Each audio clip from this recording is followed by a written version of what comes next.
They say money doesn't change people. It merely unmasks them. For 7 long, grueling, exhausting years, I was the invisible foundation upon which my wife, Amanda, built her towering, glittering dreams of corporate success. I was the one who willingly worked 2 back-to-back shifts at a local logistics firm, coming home with black grease permanently embedded under my fingernails and a deep, agonizing ache in my spine, just so she could keep her pristine boutique consulting firm afloat. During its darkest hours, I skipped meals to save pennies, wore worn-out shoes with soles so thin I could feel the cold bite of the pavement, and deferred every single one of my own human aspirations to ensure her business had the liquid capital it needed to survive the harsh winter of a fiercely competitive market. We slept on a deflated mattress on the floor of a cramped, damp apartment that smelled permanently of old radiator fluid and cheap instant noodles, whispering sweet promises to each other in the pitch dark. She would clutch my hand with desperate intensity, her eyes shining with tears of profound gratitude, and swear that once she finally made it to the top, we would share the kingdom together as equals. She told me repeatedly that my sacrifice was the holy bedrock of our future. But love is an incredibly fragile currency when it faces the blinding, distorting glare of absolute wealth. The shift in her personality didn't happen gradually over time. It happened with the sudden, violent, catastrophic force of a lightning strike on a clear day. It all culminated on a humid, suffocating Tuesday afternoon in our quiet suburban neighborhood, a place where gossiping neighbors constantly stand on meticulously manicured lawns, watching the fortunes of others rise and fall like a stock market ticker. Amanda had been chasing the elusive Apex account for nearly 18 exhausting months. It was a legendary corporate contract, whispered about in the high-stakes tech corridors. A deal worth a staggering, life-altering, unbelievable $33 million. To an independent consultant like Amanda, landing it meant moving from the minor league straight into the stratosphere of the global elite. For weeks leading up to this day, she had been incredibly distant, her eyes permanently glued to her encrypted messaging apps, her voice dropping to a sharp, hostile whisper whenever I walked into the room. I foolishly assumed it was just the crushing, unimaginable stress of the final corporate negotiations. I cooked her favorite meals, left them quietly outside her locked home office door, and kept the entire house utterly silent so she could maintain her focus. I truly thought I was being the perfect, supportive, loving husband.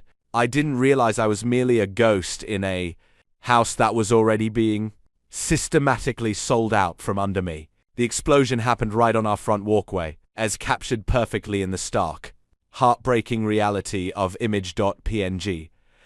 Had just arrived home from a grueling 14-hour shift at the warehouse, my muscles screaming for rest and my eyes heavy with exhaustion, when I found the front door securely locked from the inside. Before I could even fish my keys out of my pocket, the door flew open with a violent, echoing crash. Amanda stepped out onto the concrete porch, but she wasn't the woman I had married. Her face was contorted into a mask of pure, unadulterated arrogance, her jaw locked in a sneer of absolute cold superiority. She was dressed in a pristine, tailored tan business suit that practically screamed corporate power and dominance, her high heels clicking like a death march on the hard concrete. In her right hand, she proudly brandished a crisp, laminated document for all the world to see. Printed across the top in bold, mocking, undeniable letters were the words, contract. DEAL, a symbolic representation of the massive, multi-million-dollar empire she had just secured. "Get off my property, Julian," she screamed, her voice cutting through the quiet afternoon air of the neighborhood like a jagged buzzsaw. I stood there completely paralyzed, my mind struggling to process the sheer, unwarranted vitriol in her voice. "Amanda? What on earth are you talking about? What is going on here?" "What's going on is that I'm finally free of your pathetic dead weight," she shrieked, pointing her manicured finger directly at my face with a terrifying, wild intensity. "Look at this. $33 million. I am a mogul now, Julian. I belong in penthouses and high-level boardrooms, not in this pathetic, middle-class, suburban prison with a man who smells permanently like a warehouse floor. You are holding me back from my destiny, and I am cutting the anchor today. With a ruthless, calculated flick of her wrist, she didn't just tell me to leave. She threw my entire life onto the pavement without a single shred of hesitation. My clothes, my shoes, my deeply personal keepsakes, everything I own had already been dragged out of the house by hired movers and scattered recklessly across the green front yard and the concrete walkway. Shirts were crumpled on the grass.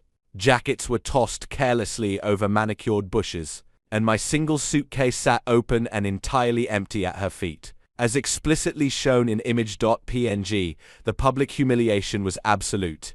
The neighbors, the very people we had shared summer barbecues with, the people who had watched us slowly build our lives from nothing, stepped out onto their porches. They stood in small, whispering clusters, their arms crossed tightly, watching my public execution with a toxic mix of shock and morbid curiosity. The grief was slowly hardening into something else, something sharp, dark and resilient. She believed she had won the ultimate prize entirely on her own merit, completely blind to the fact that empires built on betrayal have the weakest foundations. The driving rain began to hit my windshield as I navigated away from the neighborhood that had once felt like safety. Every turn of the tire felt like a permanent severance from the past 7 years of my life. Where does a man go when his entire existence is reduced to a pile of scattered laundry? On a public walkway? I had poured my soul into her success, believing with a naive, childlike faith that a marriage was an unbreakable covenant.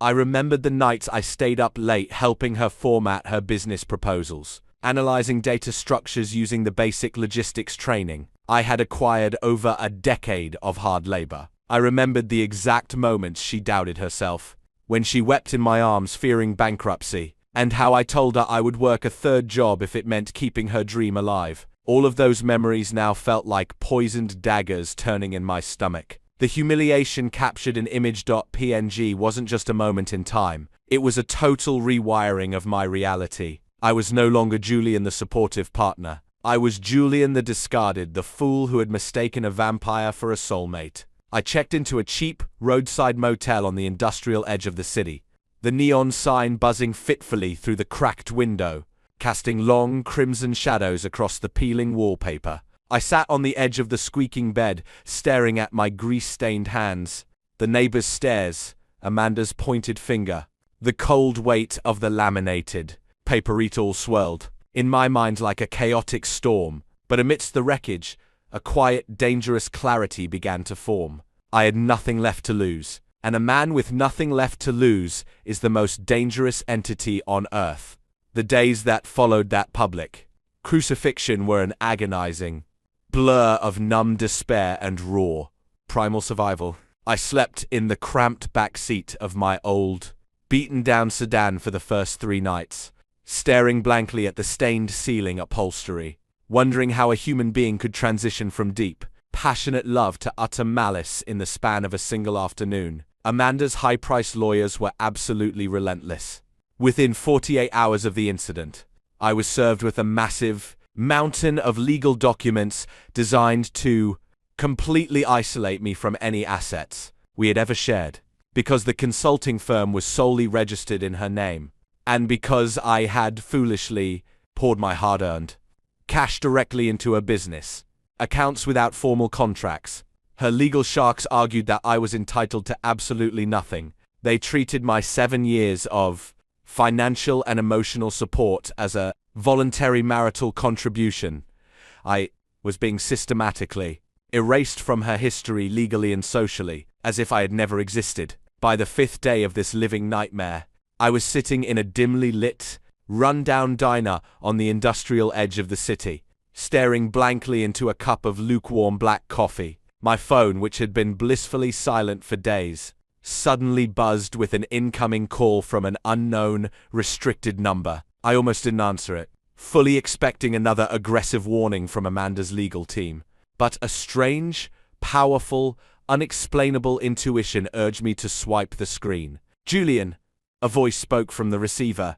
It wasn't a lawyer. It was a deep, resonant, commanding voice that carried an undeniable aura of absolute authority and immense wealth. It was a voice clearly used to dictating the movements of global markets and nations without ever raising its pitch.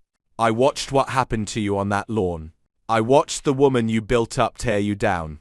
The exact moment she tasted real power. I frowned deeply, gripping the plastic coffee cup tighter as anger flared. Who is this? Is this some kind of sick, twisted joke? Did Amanda hire you to mock me? Far from it, Julian, the voice replied with absolute calmness. My name is Arthur Vance. I am the founder, chief executive, a majority shareholder of Vanguard Global Enterprises. Does that name mean anything to your current situation? My breath hitched violently in my throat. Vanguard Global Enterprises wasn't just a successful company. It was a global corporate behemoth. They were the parent conglomerate that controlled the very tech infrastructure Amanda had been desperately courting for 18 months. In fact, Vanguard Global was the ultimate financial entity, funding the massive $33 million Apex account that Amanda had just proudly displayed on our front lawn to humiliate me. You're the ultimate client, I stammered, my heart hammering violently against my ribs like a trapped bird. Why on earth are you calling a man like me? Because, Julian, I don't invest in companies. I invest in people, Arthur Vance said, his voice dropping to a low, deliberate, heavy tone. For the past fiscal year, my top data analysts have been tracking your wife's firm. But more importantly, my private intelligence network has been tracking you. I know that her firm survived the market crash because you worked double shifts to pay her staff. I know that the strategic pivot her firm made last winter, very strategy that won my corporate board over, was entirely based on a complex logistics model you drew up on a napkin at your warehouse job. Amanda didn't win this contract through brilliance. Your sacrifice and your unique insights won it for her. She merely put her signature on the dotted line. Tears pricked the corners of my eyes, a volatile mix of deep validation and profound, aching grief washing over me. Someone saw me. Someone finally recognized the invisible strings I had pulled to keep her alive while she treated me like a peasant. I detest arrogance, Julian, and I utterly despise those who forget the shoulders they stood on to reach the top. Vance continued, his tone turning ice cold. When my security team showed me the footage of how she treated you on that lawn, how she threw your entire life into the dirt after securing my company's funding, I made an immediate, irrevocable decision. Wealth should belong to those with the character to wield it properly. I have a unique proposition for you, Julian. A proposition that will give you your life back and teach your wife an unforgettable lesson about the true nature of leverage. What kind of proposition? I whispered, leaning forward over the table, the ambient noise of the diner completely fading away into absolute nothingness. The contract your wife holds in her hands, the one she is so proudly celebrating with her staff, contains a very specific ironclad clause that she, in her blind, narcissistic arrogance, completely failed to read, Arthur Vance explained, a faint, dangerous amusement creeping into his voice. A clause that I personally inserted last night before the final digital signatures were authorized in our central system. I'm going to send a executive courier to your exact location right now, with a legal document of your own. If you sign it, you won't just be a bystander in this deal anymore. You will become the absolute owner of the entity that funds her entire corporate existence. You are about to become her ultimate boss, Julian. Let's see how she handles the terms of the agreement when she realizes who actually holds the pen. The phone call ended with a soft, clean click, leaving me staring at the blank screen in utter disbelief. Within 15 minutes, a sleek, armored black town car pulled up outside the diner. A man in a sharp, dark suit walked inside, scanned the room, and approached my booth with military precision. He placed a heavy leather-bound folder on the table, along with an expensive silver fountain pen that caught the low diner light. Mr. Vance sends his regards, the courier said with a respectful, deep bow. I opened the folder, my eyes rapidly scanning the dense legal language. Arthur Vance wasn't just giving me a charitable handout or a low-level job. He was transferring controlling interests of the projects, holding subsidiary directly into my legal name. By signing this document, I would control the capital flow of the entire $33 million deal. Amanda's firm would be entirely dependent on my authorization for every single penny they spent on operations, salaries, and marketing. The very wealth she used as a weapon to destroy our marriage was about to become the chain that bound her to my absolute command. My hand didn't shake as I uncapped the heavy pen. I signed my name at the bottom of the page in bold, clear, unhesitating strokes. The broken warehouse worker was gone. Something far stronger had taken his place. As the car drove away, I looked down at the copy of the document left in my hands. The legal reality of what had just occurred began to sink into my mind. Amanda had thought that the contract was her golden ticket to absolute freedom from me, a way to elevate herself beyond the reach of the man who had supported her through the dirt. She had no idea that her corporate savior had turned out to be my ultimate ally. Arthur Vance's words echoed in my thoughts. Wealth belongs to those with character. For years I had believed that character was its own reward, that being a good man who sacrificed for his family was enough. The world had shown me that without leverage, character is easily crushed under the heel of arrogance. Now, for the first time in my life, I possessed both. I spent the rest of the evening in a specialized legal briefing with Vance's top attorneys, learning the exact parameters of my new power. We mapped out every loophole, every clause, and every potential countermove Amanda's lawyers could make. By the time the sun began to rise over the city skyline, the trap was completely set. Amanda was planning a massive victory party in her new boardroom, completely unaware that the guest of honor would be the very man she had discarded on the concrete. 24 hours later, the atmosphere inside the glass-walled executive boardroom of Amanda's newly leased downtown office was thick with premature celebration. She had spared absolutely no expense, using a massive temporary line of credit based on the contract to hire a lavish catering service, complete with expensive champagne, towers, and intricate ice sculptures shaped like dollar signs. Her entire staff, along with her sneering defense attorneys, were gathered around the massive mahogany table, laughing loudly and toasting to their impending fortunes. Amanda sat proudly at the head of the table like a freshly crowned queen, her tan business suit swapped for an even more expensive designer dress, basking in the endless adulation of her peers. She was talking loudly about her new penthouse apartment, her voice dripping with the exact same arrogance she had displayed when she kicked me out into the dirt like garbage. Suddenly, the heavy double doors of the boardroom swung open with a loud, commanding thud. The laughter died down instantly as every eye turned to the entrance. I walked into the room.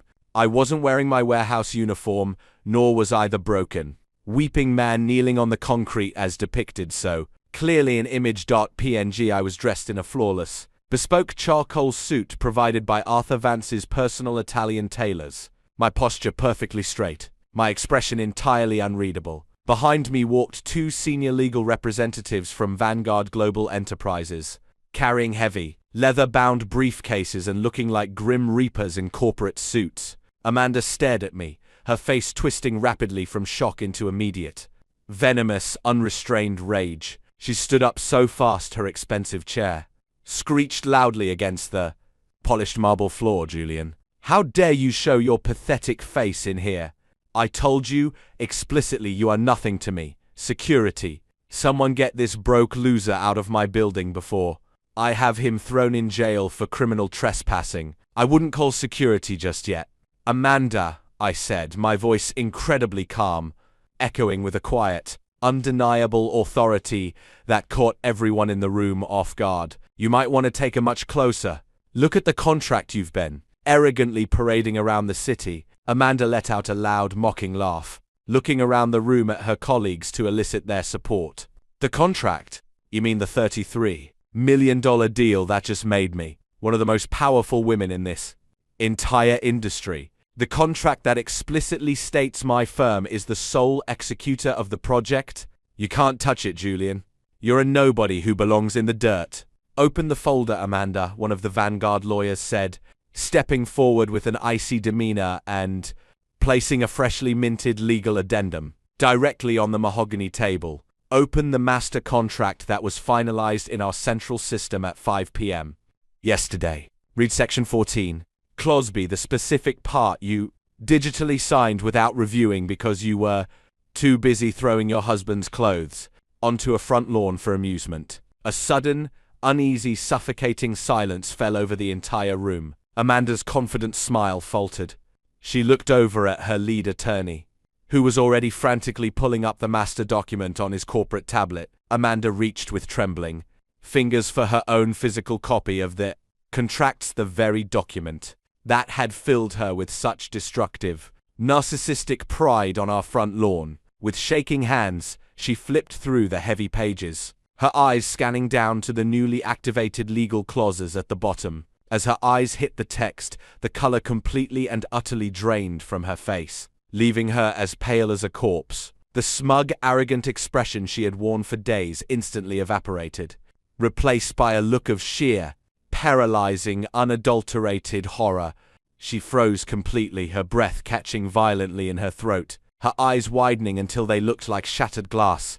The contract didn't just award her $33 million out of thin air. It contained an ironclad, non-negotiable, key man and benefactor protection clause, because Vanguard Global Enterprises valued organizational stability and ethical leadership. The clause explicitly stated that the funding was entirely contingent upon the active involvement and financial equity of the firm's primary foundational strategist, identified explicitly by legal name as Julian Vance Rivers. Furthermore, the clause stipulated that in the event of any organizational restructuring or marital dissolution, 51% of the voting shares and absolute creative control of the contract's execution would automatically and immediately revert to the foundational strategist. This is a mistake, Amanda whispered, her voice cracking under the immense weight of the revelation, her hands shaking so violently the heavy paper rattled against the table. This can't be real. Julian is a common warehouse worker. He doesn't own my company. He doesn't control this deal. My lawyers reviewed this. He doesn't just control the deal. Madame, the Vanguard lawyer replied coldly, adjusting his glasses.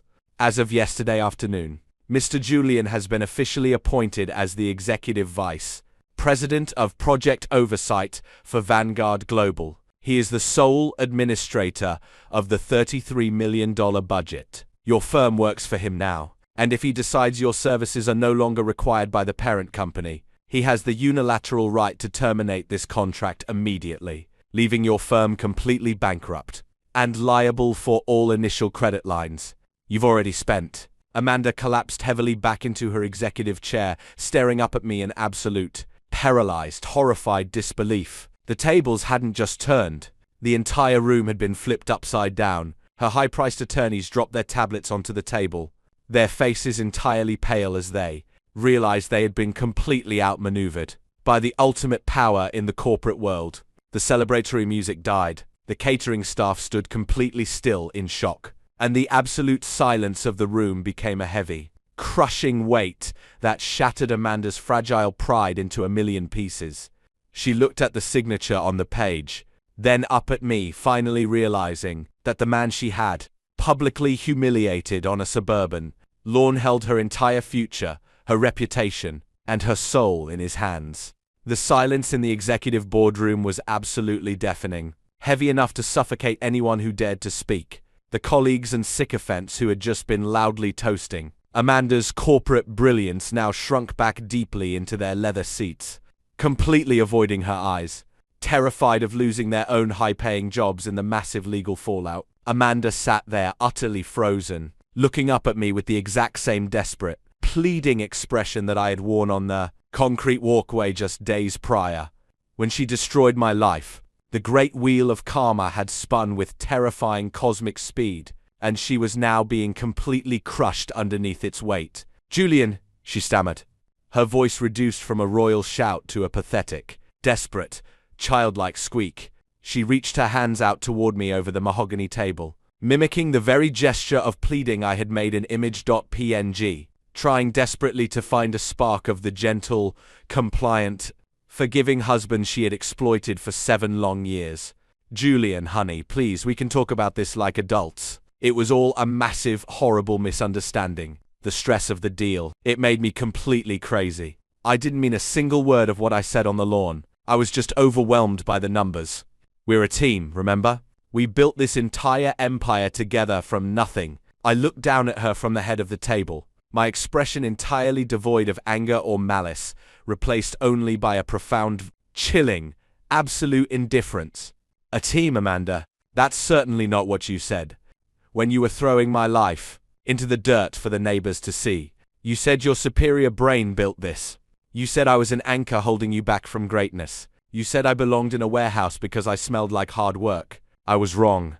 I was completely wrong," she cried out loudly, tears of genuine panic and financial ruin streaming down her face as she realized her entire empire was about to vanish before it even truly began. "Please, Julian, if you pull the funding, my firm is completely ruined. I'll lose everything I've ever worked for. I'll be buried in millions of dollars of debt. Please, I beg you, don't do this to me." I leaned forward slowly, resting my hands firmly on the edge of the massive mahogany table, looking directly into her terrified, tear-filled eyes. "I'm not going to pull the funding, Amanda. Arthur Vance believes in the core parameters of this project. And frankly, so do I. It's brilliant logistics, model mostly because I'm the one who designed it on that napkin while you slept."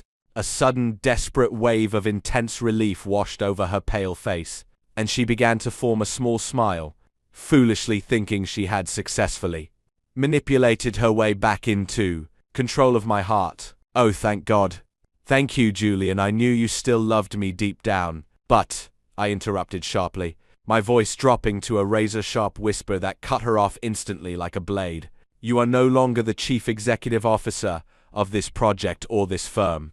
Effective immediately, you are hereby demoted to a junior consultant role. You will receive a standard entry-level salary. You will report directly to my office every single morning at 7 a.m. sharp. Every single expense account, every single client email, and every single decision you make will require my explicit, written approval. You step out of line once and you are fired." Amanda gasped loudly, her face flushing with a deep, burning, unbearable humiliation as her staff watched her downfall. You want me to be a low-level employee in my own firm that carries my name? It's either that, Amanda, or I sign the official termination paperwork right now in front of everyone and let the bank repossess your car, your house, and this very office building by noon," I replied with absolute calmness, sliding the heavy silver fountain pen across the polished table toward her. "The choice is entirely yours, Amanda. You wanted to know what absolute leverage felt like on a Tuesday afternoon. This is it. Sign the paper or face total ruin." She stared at the silver pen as if it were a venomous snake ready to strike. Her lead lawyers looked at her grimly and slowly nodded their heads, silently communicating the harsh reality. That she had absolutely no legal cards left to play against. Vanguard Global. With a trembling, thoroughly humiliated hand, she slowly reached out, picked up the heavy pen, and signed the restructuring agreement, officially surrendering her kingdom to the very man she had thrown out like trash. I took the signed document from her shaking fingers, handed it directly to the Vanguard lawyers, and turned toward the boardroom door without a shred of regret. Before I walked out into my new life, I paused at the threshold and looked back at her one final time. "Oh, and there is one more thing. Amanda," I said, a faint knowing, peaceful smile touching my lips. "I've decided to keep our suburban house as part of the formal divorce settlement. I've already had the security locks changed this morning. Your designer clothes and expensive shoes are currently sitting in heavy trash bags out on the front lawn walkway. I highly suggest you hurry back before the neighbors start to gossip about your new financial status." Without waiting for her response or listening to her final muffled sobs, I walked out of the boardroom, the heavy double doors closing firmly behind me. leaving the ghosts of the past exactly where they belonged in the dust of the road. The hallway outside was peaceful and quiet, a stark, beautiful contrast to the storm of arrogance I had just permanently settled. As I walked out of the building and into the bright sunlight, I felt the heavy, suffocating burden of the last 7 years finally lift from my shoulders forever.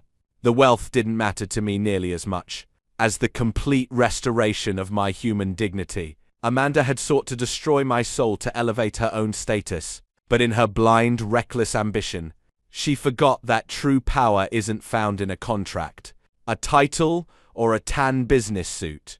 It is found in deep integrity, silent resilience, and the quiet, unbreakable strength to rebuild your life when everything has been stripped away. I stepped into the waiting town car, completely ready to build a magnificent future defined solely by my own terms.